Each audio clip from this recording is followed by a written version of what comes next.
Olá, olá, seja bem-vindo ao Mais Música. Esse é o nosso 4º programa e hoje nós temos um convidado super especial, o querido Neto. Yes. Seja super bem-vindo ao Mais Fábio, Música. É um prazer ter você aqui prazer com a gente. É meu. E se você nunca ouviu falar do Neto, se liga no VT. Neto cresceu em São Paulo no ano de 1994. Cresceu correndo entre os bancos da igreja, servindo no ministério como seus familiares músicos e pastores. Formado em publicidade e já atuante na área, com apenas 19 anos, entendeu o chamado de Deus para abrir mão dos seus próprios sonhos e viver para que o reino fosse expandido através da música. Com uma forte ligação com a música desde novo, Neto percebeu que na internet era possível cantar a verdade e o amor de Deus para alcançar um número expressivo de pessoas. Tendo essa percepção, o ministro criou seu canal no YouTube, lançando versões e covers com participações de grandes cantores como Gabriel Guedes, Isadora Pompeu, Lumel Pídio e Paulo César Baruch. Também passou a gravar mensagens, vlogs e devocionais para o público jovem, a quem ganhou atenção. Em 2017, lançou seu primeiro álbum, Agora, com produção do seu tio e mentor Paulo César Baruch. Canções como Que Ele Cresça, Te Quero Mais Que Tudo e Eternidade marcaram o lançamento do primeiro projeto do cantor. O repertório carrega uma mensagem cristocêntrica, com letras maduras e ritmo contemporâneo, que passeia entre pop, rock, eletrônico, soul e funk. No ano seguinte, Neto se tornou o mais novo associado da One Music, selo musical que reúne em seu cast os maiores nomes do gospel no Brasil.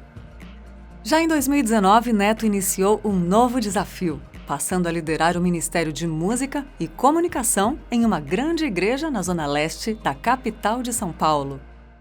Grande Neto, hoje nos prestigiando com a sua presença e eu fico muito feliz que você pode estar com a gente aqui. Que moral é essa? Obrigado, No Fábio. programa que está começando e que pretende realmente ser essa plataforma de trazer nomes que estão surgindo ou despontando hoje na música cristã. E eu fico muito feliz que você está aqui com a gente hoje.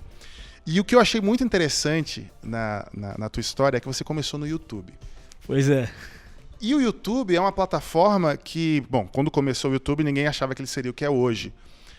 Mas quando a gente vê artistas e nomes da música cristã que hoje estão se consolidando na música, mas que começaram num contexto mais audiovisual, né, que foi o YouTube, é muito interessante ver essa plataforma que para o surgimento de artista, que muita gente acha que não é tão convencional, mas hoje já se tornou quase que o padrão, assim, um artista que não está no YouTube é praticamente um artista que não existe. Mas eu queria ouvir de ti um pouco da tua experiência, da tua vivência como músico que começou no YouTube e que hoje já está consolidado como um cantor, um artista cristão. Isso é bondade sua, hein, Fábio? Obrigado. Conta pra gente um pouco aí. Cara, primeiro, obrigado. Estou realmente honrado, feliz de estar aqui. Que estrutura linda, que eu tô feliz de estar presencialmente aqui com você, cara a cara. E, poxa, falar da minha história é muito legal, porque é relembrar de coisas e crises que eu tinha no início, né? Realmente aconteceu desse jeito. Eu me lembro que, claro, eu sempre estive envolvido no contexto da igreja, sempre estive envolvido de alguma forma com a música também, mas eu não me imaginava como um cantor, por exemplo. Eu não pensava que isso seria uma prioridade da minha vida, como uma missão da minha vida. E aí eu me formei em publicidade, estava trabalhando em agência, vivendo esse contexto profissional, e também ministrando louvor aos domingos na minha igreja, como voluntário. Só que aquela paixão começou a tomar conta do meu coração e começou aquele pensamento, como é que eu faço, como é que eu levo isso a sério? E aí eu tenho um tio que é cantor, a gente vai falar dele mais pra frente provavelmente. Fica ligado, isso é importante. E, cara, isso é muito legal, porque a galera pensa, poxa, era muito fácil pra ele poderia chegar nele e falar, como é que eu faço pra gravar um CD? Mas eu nunca quis isso porque justamente eu não queria essa forçação de barra, no sentido até de pressão para mim mesmo, de começar uma carreira, um ministério em algo que exigisse tanto de mim como um investimento ou com esse olhar muito profissional de início. E aí a minha pergunta para ele foi, como é que eu começo? E aí a visão dele já era muito leve quanto a isso. Ele falou, cara, eu acho que você pode começar de boa para você sentir exatamente o que você quer fazer, para você entender exatamente para onde Deus te chamou, porque você pode continuar sendo bênção na sua igreja local e pode ser bênção também em outras igrejas, por que não? Então, aí ele deu a primeira ideia, por que você não posta um vídeo no YouTube? E aquilo fez muito sentido pra mim, porque vinha de acordo com o que eu já pensava. Poxa, assim vai poder ser leve, eu mesmo vou fazer meus vídeos, eu vou começar a experimentar, vamos ver como vai ser a reação das pessoas e vamos pra cima. Foi assim que surgiu a primeira ideia do primeiro vídeo. Eu me lembro que antes de apertar o botão publicar, ele me fez a seguinte pergunta, ele falou, cara, você tá preparado porque agora você vai você vai se expor no sentido de você estar exposto ao que as pessoas vão dizer, ao que isso pode gerar, e isso, enfim, vai mudar completamente algumas coisas, né? Mas foi muito leve, estou muito feliz por ter começado assim e ter desenvolvido tantas coisas a partir disso. Eu imagino que nessa primeiro experimento, né, foi o primeiro vídeo, aí depois você começou a produzir outros vídeos, sim. E acredito que isso começou a ganhar um alcance, as pessoas começaram a comentar, você começou a ver uma necessidade de seguir uma rotina de produção de vídeos, provavelmente, até que a coisa chegou a um ponto que você consolidou aqui, não, realmente eu tenho que dar uma atenção para isso. Quando é que foi que virou essa chave? Cara, eu vou te dizer que acho que esse é o maior conselho que eu dou pra galera que tá começando, pra que eles não façam como eu fiz. Porque eu queria que essa chave tivesse virado antes, porque nesse início foi muito legal. Tudo era novo pra galera que tava acompanhando. Eu lembro que, além do YouTube, eu troquei a minha página no Facebook na época, era um perfil pessoal, e eu troquei pra uma página. E quando eu voltei pra agência que eu trabalhava na segunda-feira, o pessoal, cara, o que aconteceu? Você era uma pessoa ontem, agora você é um artista. E essa concepção foi muito legal. E isso exige, é o que eu falei, né? Geram outras consequências, até de posicionamento mesmo. E eu acho que eu demorei para entender isso, porque eu poderia ter me dedicado mais naquele momento por estar quente essa coisa. Então acho que é essencial a gente olhar com esse olhar de consciente, de disciplina mesmo, de periodicidade, de coisas que precisam ser feitas, porque a plataforma funciona assim, né? E hoje, mais do que nunca, o mundo digital exige... o diretor da Sony fala muito, consistência e constância. Perfeito. Então, muita gente começou, e eu acho que você deve ter sentido isso, né? Vou fazendo. Exatamente. E não levou até aquela dedicação. Mas teve algum momento em que, mesmo nesse formato, talvez menos compromissado inicial que você tinha, que você parou e falou, peraí, tem coisa aqui que eu acho que tá virando sério. Perfeito. Como é que foi isso para você? Essa transição foi muito clara, porque eu realmente queria me dedicar mais quando eu entendi que era necessário, mas eu também não tinha tempo para isso. E aí quando eu tomei a decisão eu fico até gago de relembrar, ou chorar aqui do seu lado. E eu tive que tomar uma postura de entender o que é que eu quero fazer da minha vida. Eu era muito novo assim, né? Eu tinha 17, 18 anos. Muito novo. Muito bom. Não, porque a galera hoje começa com 14, que eu sou 15 velho. anos, já tá bombando aí, né? É que naquele ano eu já era velho, entendeu? Que isso. Cara, e aí eu tomei a decisão de sair da agência porque eu queria enxergar isso de uma forma clara e dar 100% de mim. E foi aí que as coisas começaram a mudar, porque eu realmente me entreguei por completo para esse projeto, não só para o YouTube, mas para tudo que agregava isso, né, em relação à música mesmo. E aí você gravou seu primeiro álbum. Perfeito. Foi um EP?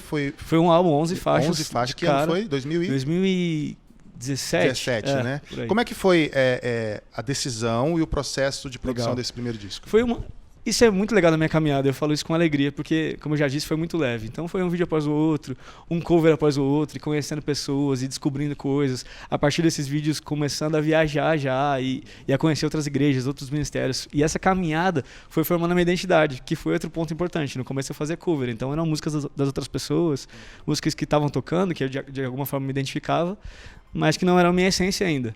Então esse processo foi legal, que me levou a essa decisão, talvez de uma necessidade que surgiu de mim mesmo, assim, de, cara, acho que eu já tô pronto para fazer isso agora é a hora.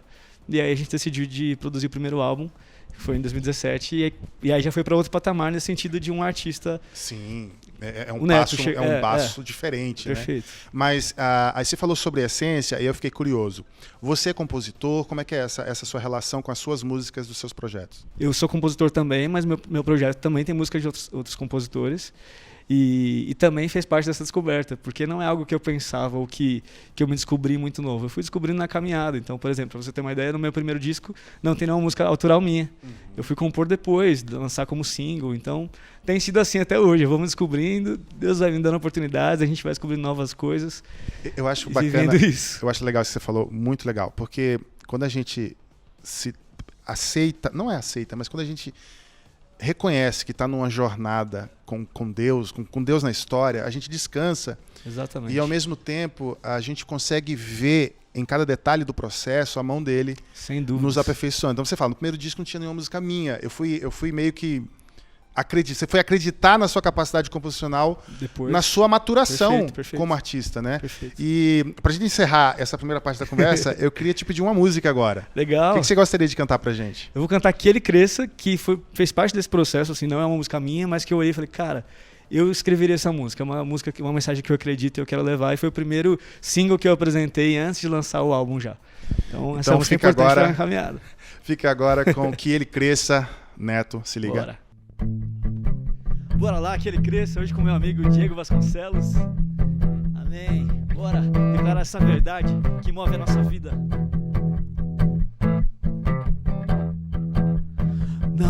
Não vim aqui pra falar de mim mesmo. Eu vim aqui pra falar daquele que me enviou. Não vim aqui pra fazer minha vontade. Estou aqui pra fazer a vontade do Senhor. Não vim aqui pra falar de mim mesmo. Eu vim aqui pra falar daquele que me enviou. Não vim aqui pra fazer minha vontade. Estou aqui pra fazer a vontade do Senhor. Vou dizer: Ele é o caminho, a verdade e a vida.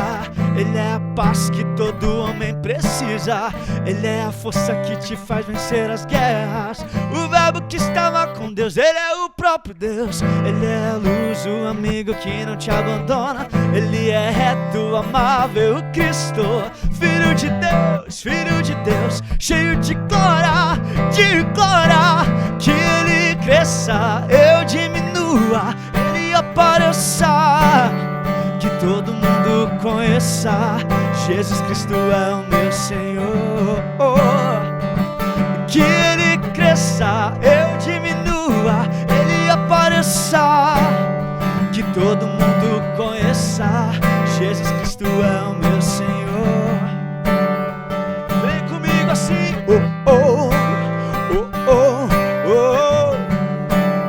Ele é o Cristo, Filho de Deus,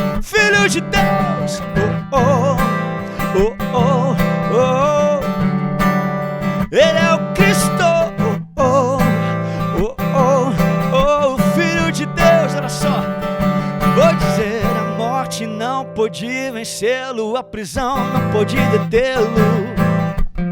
Ele é a ressurreição, Ele é a vida que muda a minha vida, a minha história. Ele é meu guia, Ele é a minha canção, Ele é a minha porção, minha bandeira é o Cristo, Filho de Deus, cheio de glória,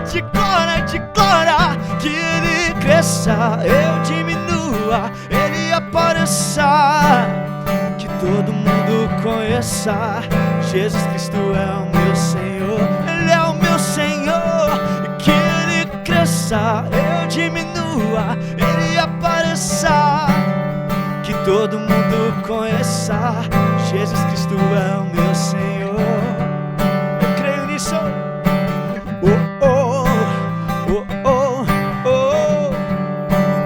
Ele é o Cristo,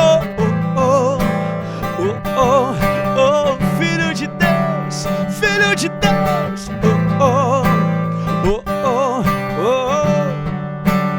Ele é o Cristo, Filho de Deus, Ele é o Cristo. Ele é o Cristo. Que você possa se lembrar todos os dias do autor e consumador da nossa fé. Que isso possa ser verdade na sua vida.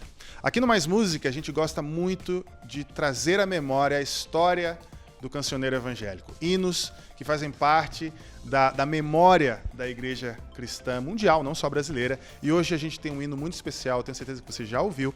Se liga agora no VT. Uou, uou, uou, uou, uou, uou.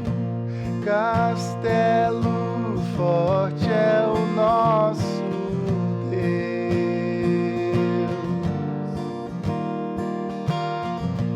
escudo e boa espada,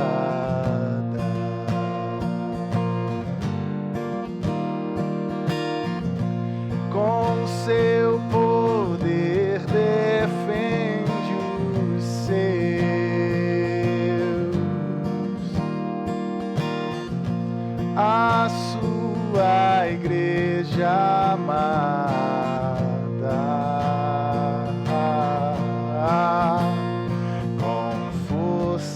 vai com furor, nos prova o tentador, com artimanhas tais e astúcias infernais, que iguais não há na terra.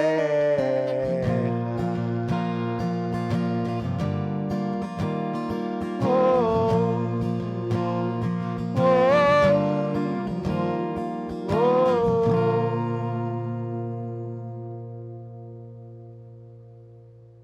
Além de ensinar a palavra e ter dado a Bíblia ao povo alemão em sua própria língua, Martinho Lutero compôs vários hinos e instituiu o canto congregacional. Composto na época considerada a mais sombria da história da Igreja, Castelo Forte é baseado no Salmo 46. O enólogo Bill Wichter registra que nos anos de tensão da Reforma, Martinho Lutero, em tempos de dificuldades e provações, sempre se virava para o seu companheiro Felipe Melanchthon e dizia: "Vamos, Felipe, cantemos o Salmo 46". E então cantavam Castelo Forte. Provavelmente composto em 1521, o ano em que Lutero compareceu à Dieta de Worms para defender as suas teses teológicas. Esse seria um momento de grande apreensão. Contudo, o reformador não temeu a própria morte e estava pronto para enfrentar o seu julgamento, confiante no poder de Deus. O poeta alemão Christian Johann Heinrich Heine disse: "Um cântico de guerra foi este hino, com o qual ele, Lutero e seus colegas entraram em Worms. A velha catedral tremeu ao som destas novas notas e os pássaros foram espantados dos seus esconderijos nas torres." Castelo Forte tornou-se mais tarde o hino da Alemanha protestante. De acordo com a enóloga Ethel Dowsey, ele se espalhou por todo o país e até os inimigos de Lutero afirmavam que o povo inteiro estava cantando uma nova doutrina. Castelo Forte é nosso Deus, escudo e boa espada.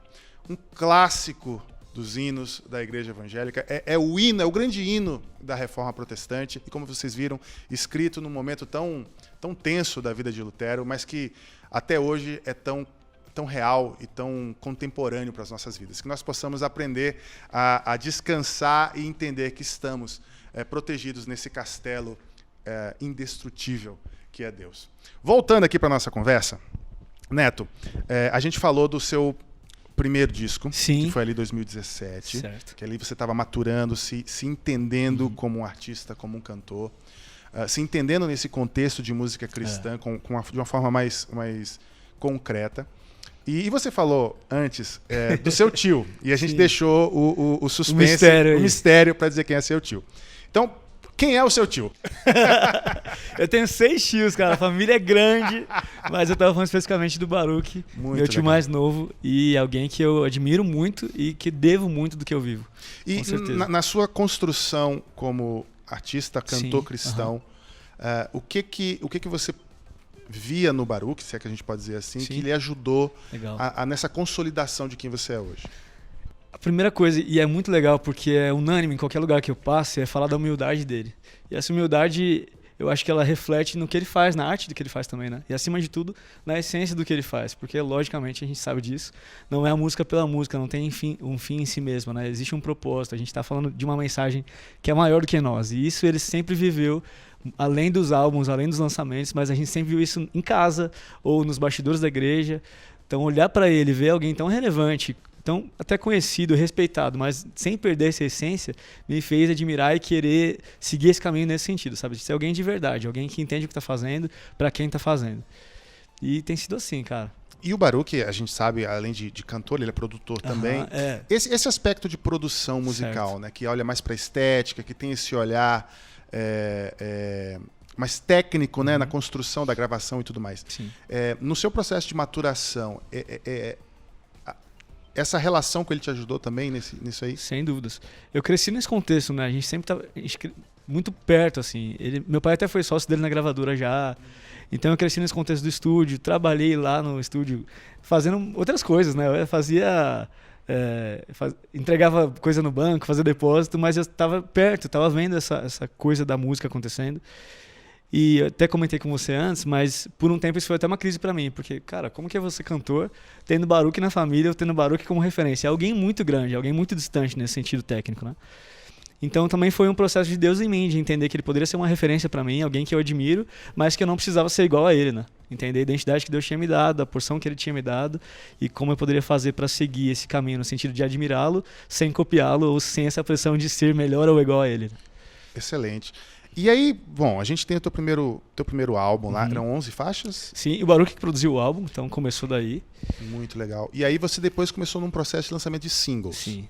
Né? Eu vi que você lançava versões também das músicas do álbum, né? Isso. Como é que você entendeu esse... porque você foi se maturando como artista, se consolidando nesse sentido. Por que você decidiu... E a gente vai falar sobre isso agora, porque... Na música cristã e na música como um todo, com o surgimento das plataformas digitais, do streaming, as estratégias e as formas que a gente enxerga como lançar os nossos trabalhos vão mudando. E aí eu queria ouvir de ti, na tua experiência, por que você decidiu ir lançando singles e não mais álbuns? Legal. Como é que foi essa decisão por essa jornada? É uma outra coisa que eu quero muito compartilhar, porque eu não quero que as pessoas errem no que a gente errou, né? Por exemplo, existia uma ansiedade, mesmo que tenha sido leve essa caminhada, existia uma ansiedade. Poxa, eu produzi o álbum inteiro, eu quero lançar de uma vez, eu quero que as pessoas ouçam isso aqui, que levou tanto tempo para fazer. Hoje eu já faria diferente, por exemplo. Com certeza eu lançaria single a single, por causa dessa questão que infelizmente acontece, e por outro lado também é boa, de que a música é quase que... Como que eu digo isso? Vence muito rápido, né? Ela tá com uma validade curta. A validade é curta demais. Você lança uma música hoje, amanhã já lançou outra, e a plataforma já vai empurrar a outra, né? Então, quando a gente tem uma periodicidade, então, por exemplo, 11 faixas, se eu lançasse uma por mês, que nem é um tempo considerado bom, eles dizem para fazer 2, 3 meses, já seria um ano de lançamento. Então, seria um ano falando daquele projeto, lançando coisas novas, e eu gastei essas 11 faixas de uma vez. Eu estou dizendo isso, hoje eu faria diferente, mas não é o que eu me arrependo, porque serviu para a minha carreira nesse sentido de começar o meu projeto independente, de apresentar o que eu queria fazer, sabe? Então, claro que teve seu ponto positivo também. Mas eu acho que por essa ideia que depois eu comecei a lançar single a single é que deu certo também. Primeiro a gente gravou um projeto ao vivo, com as músicas do disco. Então eu fui lançando as mesmas músicas, mas numa roupagem diferente, um arranjo pensado para o show. E aí sim lançando single a single, uma de cada vez, falando mais sobre a música, tendo a oportunidade de amplificar um pouco mais aquele lançamento, né? E depois também outras músicas inéditas. Quando você migrou do álbum de estúdio pro ao vivo, você trouxe um outro produtor, você produziu, como é que foi esse processo mais técnico ali de backstage na produção dessas novas roupagens? Boa. A gente segurou muito da essência do que já estava no disco, que tem muito do Baruch. Isso é uma coisa legal de falar, porque se você ouvir meu disco, você vai ter... Talvez uma primeira impressão, você fique confuso. Cara, mas tem muita coisa aqui. Tem rock, tem reggae, tem rap, tem pop, tem um pouco de worship. Mas isso é muito legal porque é exatamente o que eu colhi desse tempo de estrada. E eu falei, cara, eu não posso fazer uma coisa só, porque eu sou justamente essas coisas. E é algo que eu vejo que o Baruch faz, por exemplo. Então é algo que eu me inspirei nesse sentido de ser versátil, né? Então a gente usou essa essência de versatilidade, mas eu estava caminhando com músicos comigo na banda, na estrada, e ali na estrada a gente estava pensando em coisas novas, coisas de improvisação que a gente vai criando no decorrer dos dias.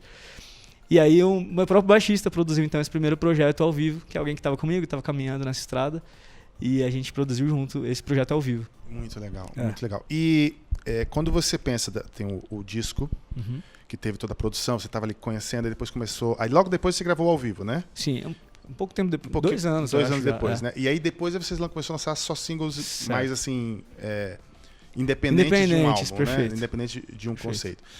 O Neto do primeiro disco pro Neto ao vivo, a gente já percebeu que há uma evolução no sentido de uma maturação. Sim.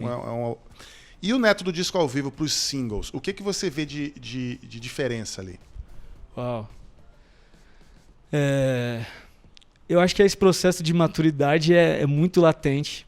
Você consegue perceber mais identidade, coisas mais minhas. Talvez ouvindo o primeiro disco você consiga, isso aqui parece com alguém, isso aqui deve ter uma coisa de alguém. Mas agora acho que eu mesmo olho pra mim e falo, cara, agora eu reconheço o meu som, eu sei o que eu faço. Mesmo que eu seja versátil nesse sentido musical, todas essas músicas têm uma certa ligação, sabe? Tem uma cara. Acho que com certeza é isso. E provavelmente já começam a ser músicas autorais também. Também, é verdade, Fábio. Você tá me ajudando aqui nessa entrevista. Depois do álbum, eu lancei meu primeiro single autoral, que foi Coragem. Eu também fiz 2 versões, uma primeira acústica. Vou dar um parêntese aqui. Eu vim no carro pra cá ouvindo Coragem. É mesmo, cara? E eu gostei demais da música. Puxa, obrigado, parabéns. Fábio. Eu até falei, cara, eu tenho que falar dessa música pra ele, porque eu gostei muito. Parabéns. Obrigado, Parabéns. de verdade. E é muito legal, porque eu gravei primeiro uma versão acústica, violão e voz. E aí a gente veio pro ano de 2020, acho que foi 2019 que eu lancei, toda essa questão de pandemia e contexto que a gente está vivendo. E eu percebi quanto que essa música se tornou atual para esse ano, e as pessoas compartilhando e fazendo essa música uma música de esperança para elas nesse momento. E aí eu lancei ela de novo numa versão com banda. E aí é a minha preferida agora, com certeza, e ficou demais. Então vamos cantar uma música. Eu não sei se você pensou para Coragem. Vamos fazer agora Coragem, então? Vamos Bora. de Coragem, Neto, com vocês.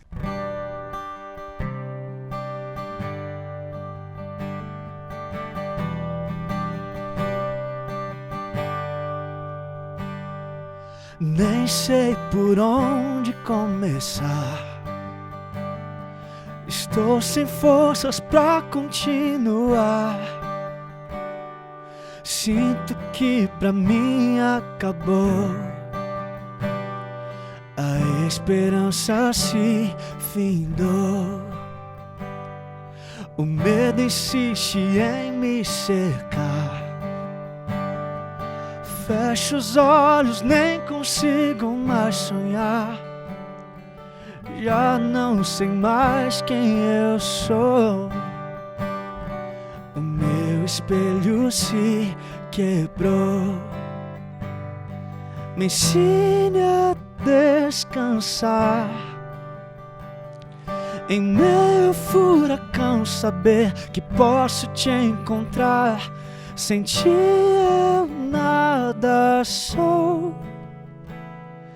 O teu amor me alcançou. Oh, oh, oh, oh, oh, oh. Sei bem por onde começar. Quando estiver fraco, forte estará.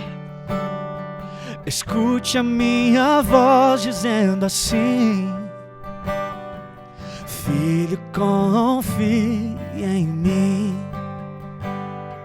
Coragem vai passar. Quando estiver fraco, forte estará. Quando for difícil confiar, se lembre, com você vou estar. Pode descansar.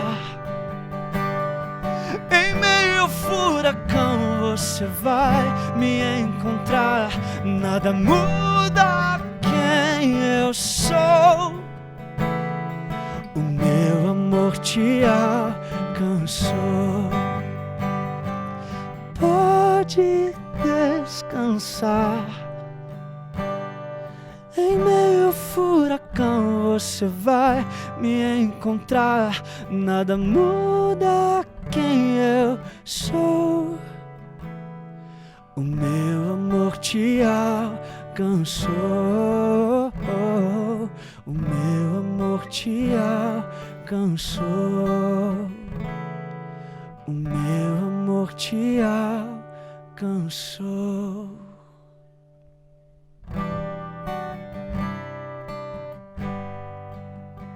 Oh, oh, oh, oh. Que verdade a gente ouviu, né? É o amor de Deus que nos Graças alcança. a Deus, Se é não verdade. fosse a graça e o amor de Deus, a gente estava perdido, né? E de fato, quando a gente não conhece essa graça de Deus, é o que nós estamos perdidos. Sim. Que essa canção e essa verdade aqui cantada possa fazer diferença na sua vida. A gente vai para um rápido intervalo e a gente já volta.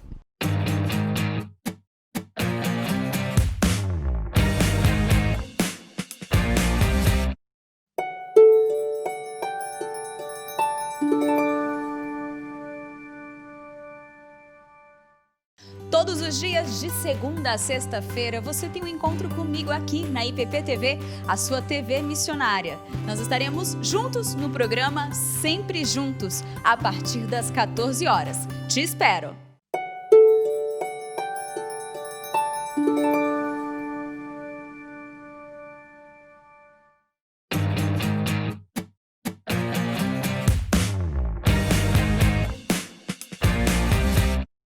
E um outro quadro muito especial que eu gosto muito de compartilhar com vocês aqui no Mais Música é o nosso quadro Stories, onde a gente sempre traz alguém expert em história da música cristã brasileira para contar pra gente alguma história, alguma curiosidade sobre essa música que hoje é tão natural dentro da nossa igreja evangélica brasileira. E hoje quem vai trazer a história é o Renato Marinoni, fica ligado. Olá pessoal, aqui é Renato Marinoni, é um prazer falar com vocês. Eu sou pastor da Igreja Batista Metrópole, EB Metrô, aqui em São Paulo. Sou mestre em teologia e um apaixonado que busca pesquisar e estudar a história da música cristã contemporânea no Brasil e ensinar também o máximo que eu posso na maior parte das oportunidades que me são dadas. Eu estou aqui hoje, a convite do meu querido amigo Fábio Sampaio, nesse quadro tão especial para falar com vocês sobre um pouquinho da história da música cristã no Brasil. Eu queria falar um pouco sobre a confusão que a gente faz com o termo música gospel.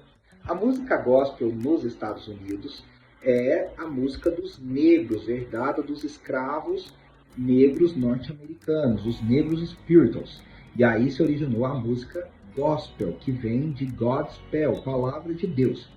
Aqui no Brasil, o movimento gospel começa nos anos 1990, na verdade no finalzinho da década de 1980, atrelada à Igreja Renascer em Cristo, na liderança do Estevão Hernandes, que quer criar um novo rótulo, uma nova forma de falar sobre uma música cristã que não fosse, vamos dizer, conservadora nas suas letras, que tratasse de forma bem irreverente e informal sobre temas do cotidiano e até como evangelizar os jovens através dessas canções. Lembrando que o Brasil vem de uma década de 1980 do rock, né, o rock nacional, grandes bandas brasileiras despontando no cenário, e aí o movimento gospel surge com essa intenção de, através do rock e de músicas, ritmos pouco ou nada utilizados pela igreja evangélica brasileira, falar de Jesus para essa nova geração de jovens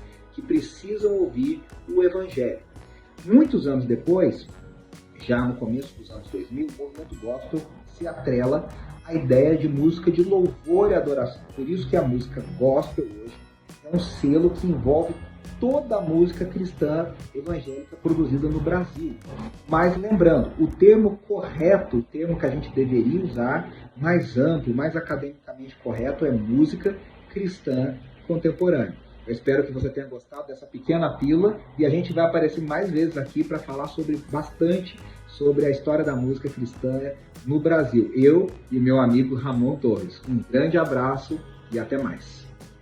Grande Renato Marinoni, lá do IACA, trazendo uma informação que talvez vocês não saibam da história, da nomenclatura ou do termo gospel na música cristã brasileira, né? Eu me lembro que quando a gente começou a ouvir música evangélica, quando era mais jovem, né, lá pela década de 80 e 90, a gente falava música evangélica. Era assim que a gente se referia à música das igrejas, era música evangélica. E ali, na virada dos anos 90, começou a surgir a nomenclatura música gospel. E essa nomenclatura era muito utilizada para alguns estilos específicos. Se era rock, era gospel. Se era reggae, era gospel. Se era uma coisa muito contemporânea, a gente usava o termo gospel. Se era uma coisa mais tradicional, era música evangélica ainda. Até que a coisa se popularizou e meio que, vamos dizer assim, canibalizou todos os outros estilos e botou tudo dentro da mesma sacola. Sim. Que virou música gospel. E esse movimento gospel, que começou ali nos anos 90, desembocou no que a gente chama hoje de mercado gospel, né? Que é uma outra... É um movimento de transformação de um movimento sociocultural ali da juventude evangélica dos anos 90 até se tornar um mercado pujante que é hoje, né? Um mercado que gira muito dinheiro e tudo mais.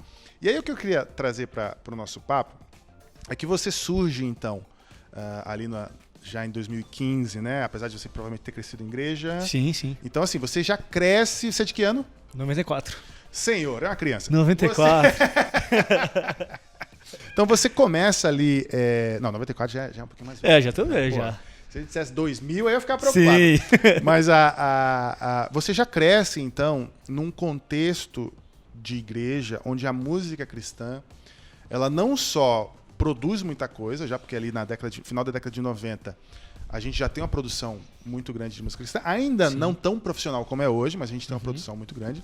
Mas quando a gente entra nos anos 2000, que provavelmente foi a década que você mais consumiu música, aí sim a gente tem uma produção significativa, a qualidade dessa produção se torna quase que no mesmo nível de uma produção internacional, a qualidade da música cristã alcança patamares, né, como que nunca tinha alcançado antes. E aí você surge nesse contexto, né? Então a gente tem um oceano do YouTube ali com milhares de gente postando. Você gosta de música e quer apresentar o seu, quer se mostrar ao mundo, né, como um músico e tudo mais.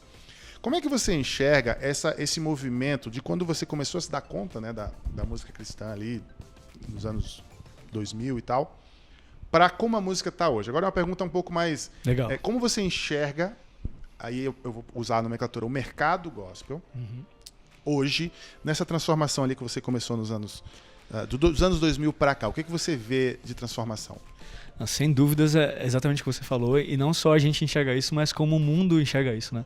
Se você olhar qualquer gráfico, por exemplo, eu tive uma pesquisa recente do YouTube, de que nesse período de pandemia, das 20 maiores lives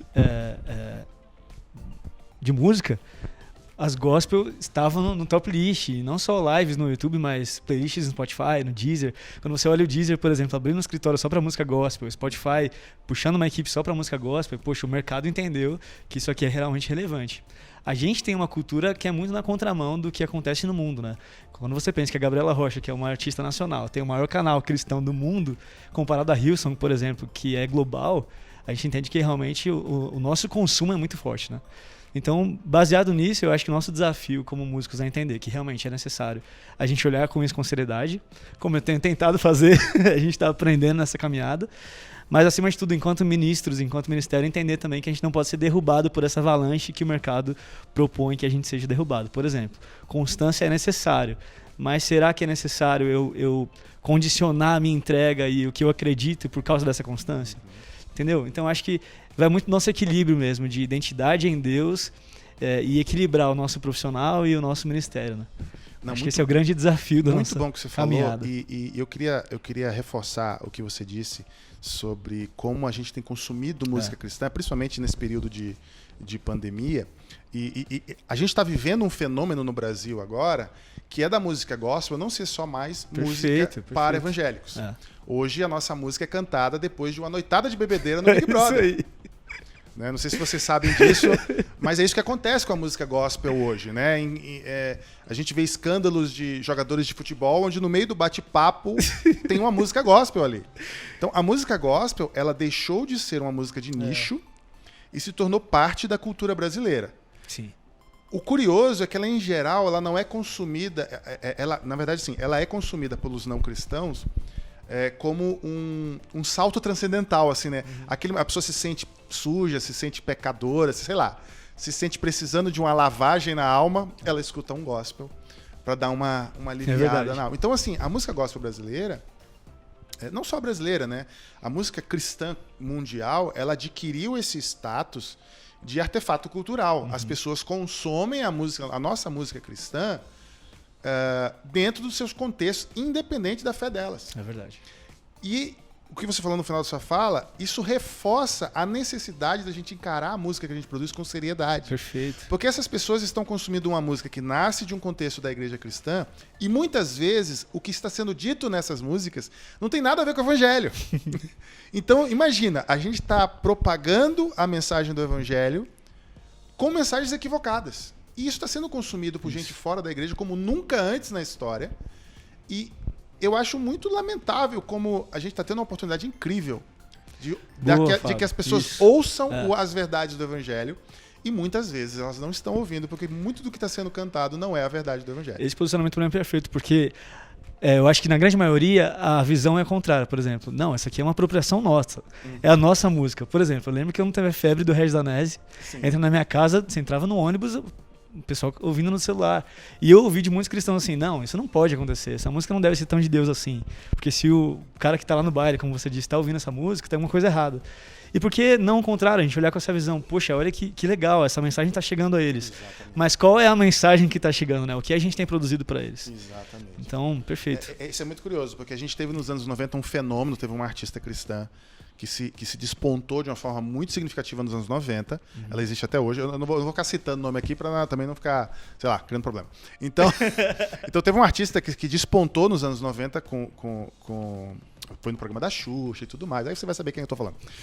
E isso foi um choque para a igreja evangélica naquela época, porque a igreja evangélica não estava acostumada a se enxergar na TV secular, no universo, na vida real, vamos dizer assim. Foi chocante, teve várias crises por causa daquilo, mas foi aquilo que possibilitou ali nos anos... eu não lembro, foi início dos anos 2000, né? O Regis, ou foi final dos anos 90? Eu não lembro agora. Regis não, foi depois. Foi nos anos 2000 ali, né? A gente 2005, teve um fenômeno 10, do Regis, né, com Entra na Minha Casa, que foi, acho que foi a segunda música cristã a romper a barreira do segmento evangélico. E aí a gente chega agora nos anos 2000, depois de 2010, ali 2016, 2017, o fenômeno Ninguém Explica Deus. Verdade. Não é? Então a gente pode dizer que essas 3 músicas romperam essa barreira do segmento gospel. E é exatamente por isso que a gente tem que sempre trazer isso à memória. O que a gente está cantando, o que a gente está propagando na nossa música, que mensagem a gente está passando ali. Porque se essa música rompe a barreira, é isso que vai lá para fora. Então, fica aqui o nosso aspas aqui no programa. Né? Se você está escrevendo, se você é compositor, se você é músico, dê atenção ao que você está cantando. Não é só porque é bonito, não é só porque você chora. Aquilo é evangelho? Tem que ser evangelho, tem que ser a palavra. Eu não quero dizer que o evangélico só pode cantar o que está escrito na Bíblia. Não é isso que eu estou falando. A produção cristã, ela, por sermos criação de um Deus criativo, permite poesia, permite temas da vida real. Não é isso que eu estou falando. Não estou dizendo que você tem que cantar só o que está escrito na Bíblia. Não é isso. Mas eu estou dizendo que sim, aquilo que você cantar tem que ser permeado pela verdade do Evangelho. Perfeito. Pela perspectiva do Evangelho. Então fica aqui a nossa dica, a nossa, sei lá, bandeira que a gente levanta. Vamos fechar essa aspa. E voltar aqui. Com você. Que bom, fico feliz. Neto, então a gente falou do movimento gospel, o Renato falou sobre cantar o evangelho. Eu acho que aqui é um ponto bom para a gente ficar. Aí a gente já estava falando sobre composições suas. Você já estava nesse processo de criar sua própria música, na sua própria identidade, e começou a lançar singles. E aí eu queria, dentro desse contexto, te perguntar se tem alguma música sua que, cara, essa história é significativa para mim. É uma música que realmente nasceu de um contexto importante e que tem uma relevância pessoal. Você tem alguma história, alguma música nesse sentido? Perfeito. É difícil escolher uma só, né? Eu acho que todas elas têm uma história, têm um significado especial. Se eu pudesse te dizer qual eu mais me identifico e qual nasceu nesse momento, seria Coragem, que a gente já compartilhou. E uma segunda música que tem uma mensagem parecida, se chama Nem um Pôr do Sol. E é uma música maravilhosa que, embora não seja uma composição minha, Fábio, é uma música que tem muito do que eu acredito. E é uma composição do Edson Feitosa, alguém que admiro muito, um cara muito relevante. E eu poder gravar no meu primeiro álbum uma música dele foi realmente uma honra gigante. Ele escreveu Rompendo em Fé, por exemplo. São músicas, Som da Miúza, me dá Aline Barros. E me deu um presente, que é cantar Nem um Pôr do Sol, que é uma música que traz esperança. Então...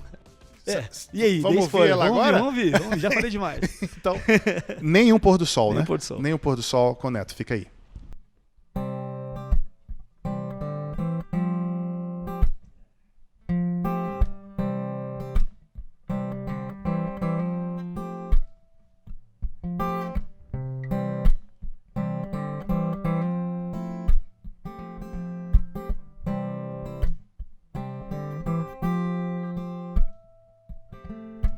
Poderoso pra fazer infinitamente mais do que tudo aquilo que eu puder pedir e de tudo aquilo que eu puder pensar. Deus é poderoso assim, só Ele pode criar. Incomparáveis promessas Ele fez, eu posso me alegrar. Nem o pôr do sol é igual ao outro. Deus tem sempre algo novo pra fazer. E tudo que Ele faz é maravilhoso. Em abençoar seus filhos tem prazer. Oh, oh.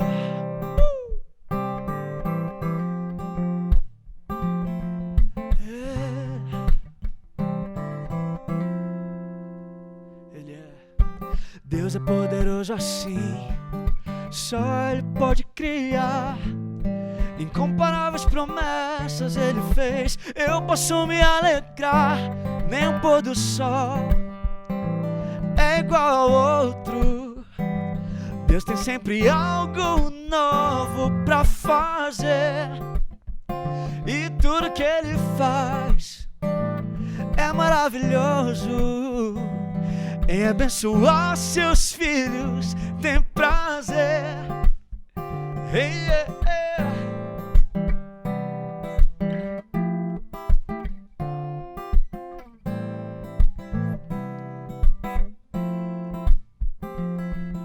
Deus, que a cada estrela deu um nome, conhece o coração do homem.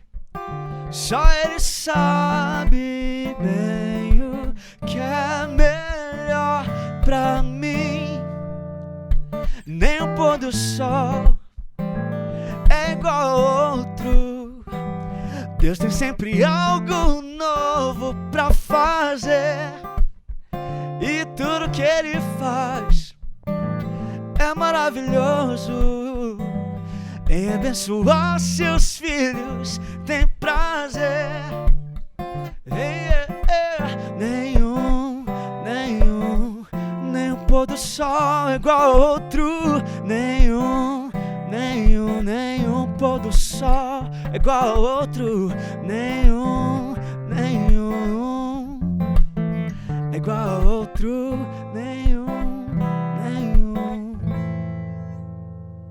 E agora, aqui no Mais Música, eu quero apresentar para vocês um quadro super especial. A gente aqui no programa quer ser uma plataforma, quer propor para você, artista, músico, banda, que está começando, quer ser um espaço onde você pode divulgar o seu trabalho. E hoje tem uma banda super especial lá do Nordeste, que eu fico muito feliz de apresentar para vocês, Catarina Vambora. Fica ligado.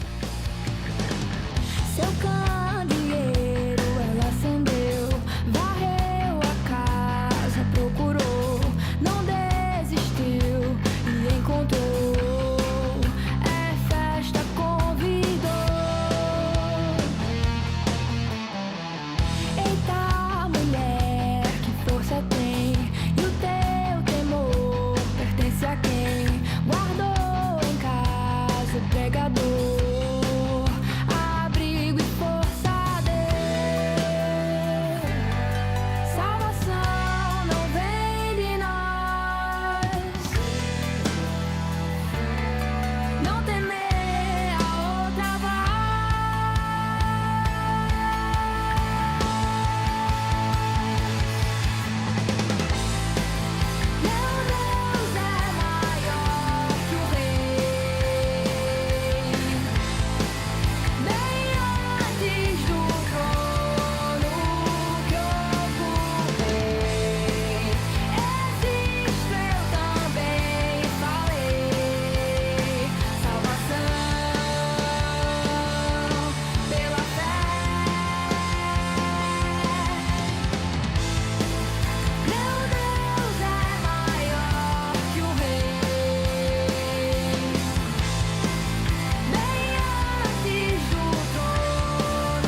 tem, e o teu temor pertence a quem guardou em casa o pregador, abrigo e força a Deus.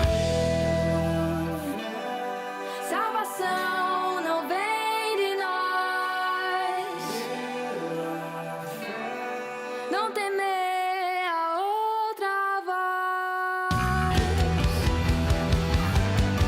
Salvação não vem de nós, pela fé não temer a outra voz.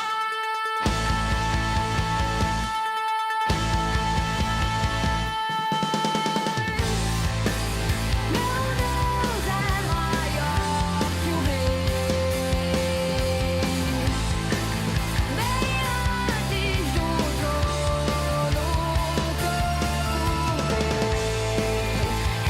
existo, eu também falei. Salvação pela fé.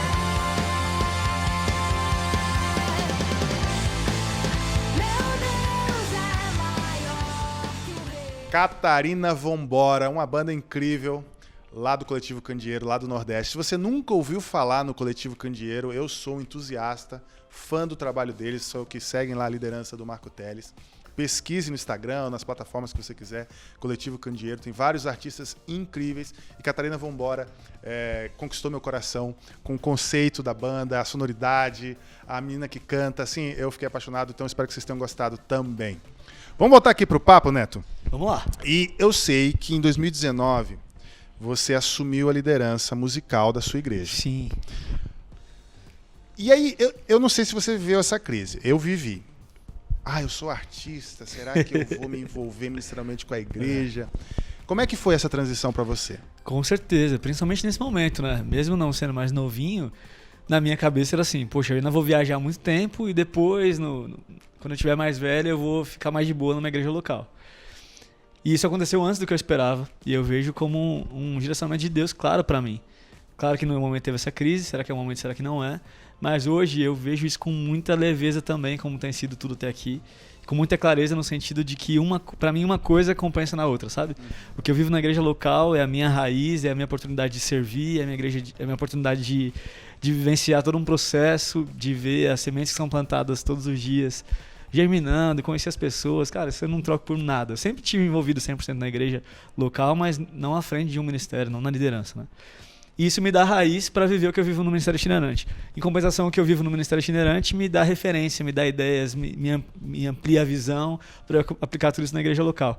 Então, hoje eu vejo o meu ministério, cara. É o mesmo ministério, mas aplicado em duas esferas diferentes e que funcionam de forma paralela.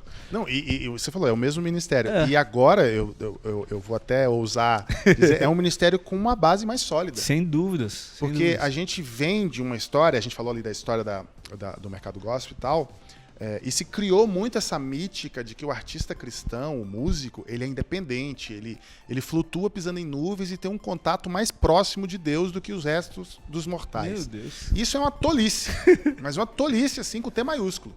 Porque o artista cristão, ele é tão pecador, tão falho e tão humano, né? necessitado da presença de Deus e da vida comunitária como qualquer outro. Perfeito. Inclusive, é por causa dessa visão que a gente vê tantos problemas acontecendo na vida de tantos artistas cristãos. Porque eles não têm pastor, não têm igreja, eles só são conhecidos pelo que fazem, não por quem são. Né? É uma vida de Instagram, né? Aquela coisa de blogueiro, assim, que a gente. Superficial, né? Superficial, de plástico. E a gente não sabe da realidade, das necessidades e dos anseios, porque vivem uma vida de fantasia.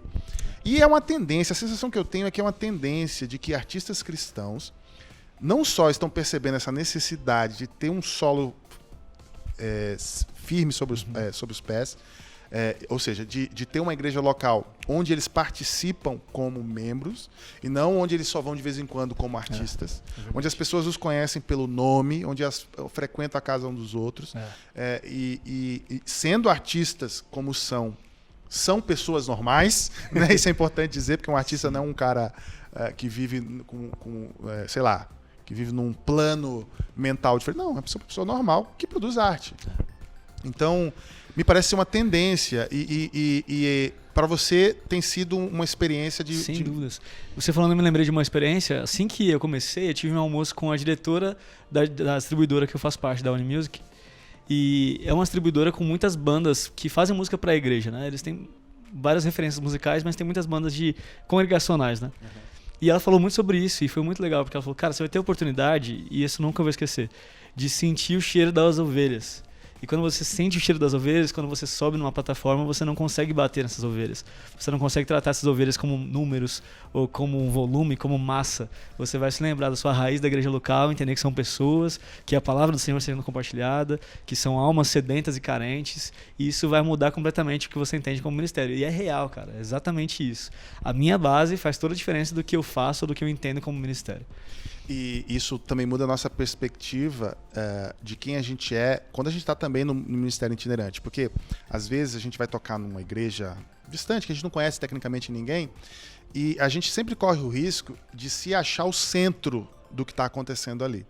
E quando a gente tem essa vivência na igreja local, a gente dilui esse é o pecado mesmo, é o coração sujo, sabe? Vai doce demais. A gente vai diluindo isso na vida real, a ponto de quando a gente vai numa igreja que não é a nossa, a gente não se sente o centro da atenção lá.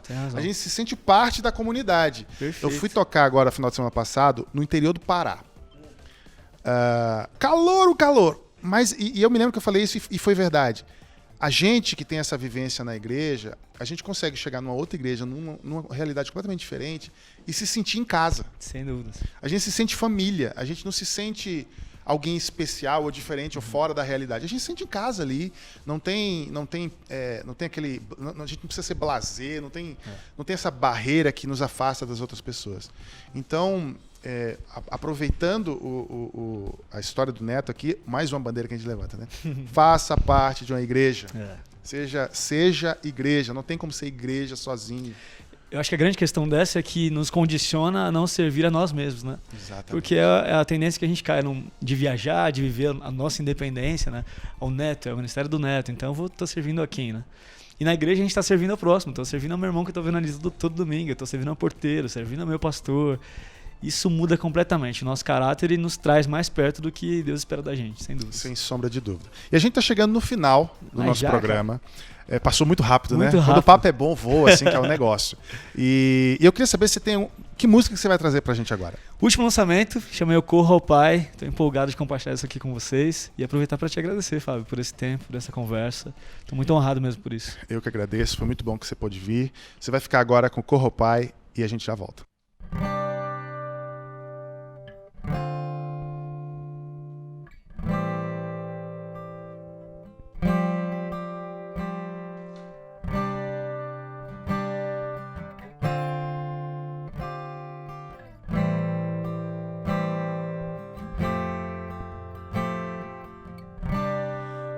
Fardo pesado, sozinho levei, mas eu sou tão fraco para o suportar. Ouço o teu chamado pra tudo deixar. Eu já posso ver, rendo meu ser, preciso de ti. Eu sei, eu corro, Pai, me lanço em sua graça. Não vou me esconder, nem tempo perder. Preciso de cura, de um amigo fiel. Então corro, Pai, outra vez, outra vez, outra vez, outra vez. Oh, oh, oh, outra vez, outra vez, outra vez, outra vez. Oh, oh,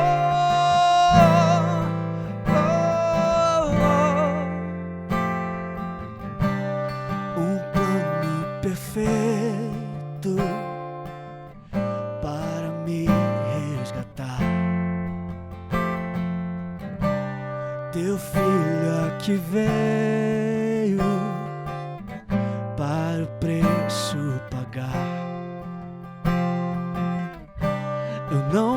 posso explicar. Tão grande amor, não posso entender, nem compreender. Preciso de ti, eu sei. Eu corro, Pai, me lanço em sua graça. Não vou me esconder, nem tempo perder. Preciso de cura, de um amigo fiel. Então corro, Pai, outra vez, outra vez, outra vez, outra vez. Oh, oh, oh, outra vez, outra vez, outra vez, outra vez. Oh, oh, oh, oh, bem antes de nascer, sua graça me alcançou. Em seu abraço, Pai, vida eu encontrei. Dentro de mim há um fogo a queimar. Em mim teu amor está. Vem me encontrar assim como estou. Preciso de ti. Eu sei, eu corro, Pai, me lanço em sua graça. Não vou me esconder, nem tempo perder. Eu fui curado, um amigo encontrei. Então corro, Pai, outra vez, outra vez, outra vez, outra vez. Oh, outra vez, outra vez, outra vez, outra vez. Oh, outra vez, outra vez, outra vez, outra vez. E estamos chegando ao final de mais Música. E é uma alegria ter você com a gente, nos acompanhando todo sábado, às 8 horas, aqui no nosso canal no YouTube ao vivo. E durante a semana, quando a gente sobe o link no programa, só ele separadinho ali, editadinho direitinho, só para você acompanhar. Muito obrigado pela sua audiência e pelo seu apoio. E se você quer seguir a gente nas redes sociais, você pode seguir no Instagram, o @maismusicaIppTV, e por esse mesmo nome você acha a gente também no Facebook. E hoje eu não posso deixar de falar dessa camiseta aqui, ó. Tulip, da camisetaria FI, lá do Acre. Eles entregam no Brasil inteiro, você pode pesquisar, a gente vai botar aqui o Instagram deles e você pode conhecer mais do trabalho deles, que é muito legal. Obrigado, pessoal, pelo presente, fiquei muito feliz. Neto, muito obrigado pela tua participação. Fiquei muito feliz em te conhecer um pouco mais, conhecer a tua história. Eu me sinto muito honrado por isso. Eu queria que você deixasse suas redes sociais também. Por favor, gente, obrigado mais uma vez, toda a galera, toda a produção. Gente, demais, foi demais isso aqui. Só me seguir lá no Instagram, @oficial do Neto, Facebook também, YouTube, tudo oficial do Neto com 2 T's. E no Spotify, Deezer, plataformas digitais, Neto com 2 T's, você acha todas as minhas músicas. Então é isso, pessoal. Assim a gente encerra o nosso Mais Música e a gente aguarda você no nosso próximo programa. Deus abençoe a todos e até mais.